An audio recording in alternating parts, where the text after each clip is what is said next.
Hello, I am Edmond Jamna, and on behalf of DW Consult, I want to introduce to you Tutorials on the Go. Our zeal here is to help transition people with zero, struggling, and shaky base in accounting to an expert position and to a place of confidence.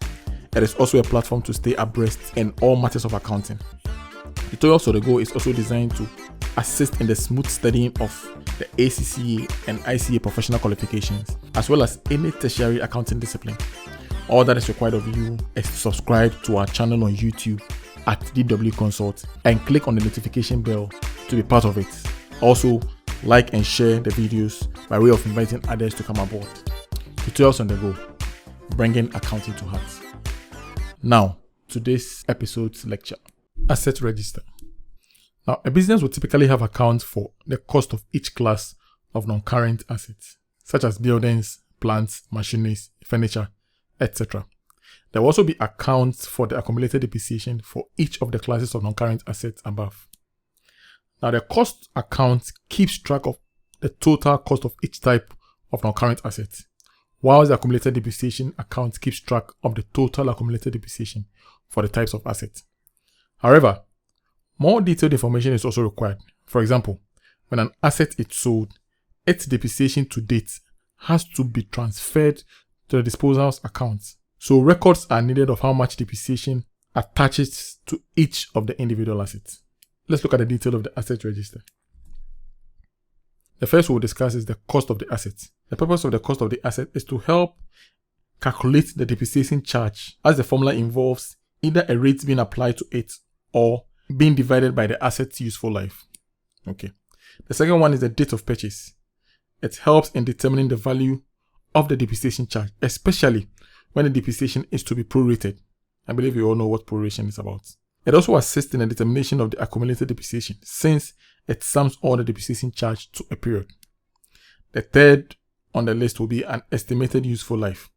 This helps in the calculation of depreciation, since it is needed in dividing the costs in the formula or to determine the rate of depreciation, especially with the straight line method. For example, if an asset has a useful life of 5 years, the cost can be multiplied by 20% to determine the depreciation charge for the year. That is 100% divided by 5 will give us 20%. Accumulated depreciation.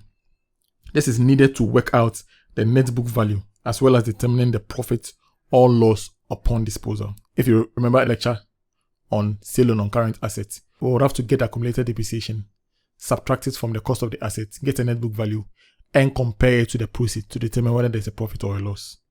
Okay. Estimated residual value. This is to be used in the calculation of depreciation for the straight line method. Remember the formula for depreciation: the cost less residual value divided by useful life. Depreciation method. This is to assist in the calculation of depreciation, as the straight line and the reducing balance methods have both differing formulae and charges. So the depreciation method will determine which formula to use and which depreciation to charge to the income statement. Location of the asset. This is essential for physical inspection and confirmation, especially during an audit. It is also to arrange for routine maintenance. Serial or reference number. This is to uniquely identify the asset for easy monitoring and also to assist in routine maintenance. Net book value. This is to assist in determining profit or loss on disposal of the asset. As we know, the proceeds is compared to the net book value to determine whether there is a profit or a loss.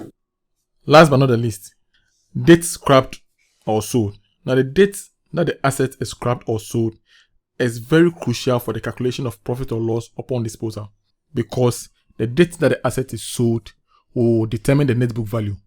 The date scrap is also essential for the purposes of audit. So fellows, this is where we are going to draw down our discussion on assets register for today and wrap up on our series on depreciation. If you have any feedback or queries for us, kindly drop them in the comment section below. And please again, hit the subscribe button, hit the notification bell, hit the like button, and don't forget to share. Until we come your way again, take care and stay blessed. Poker.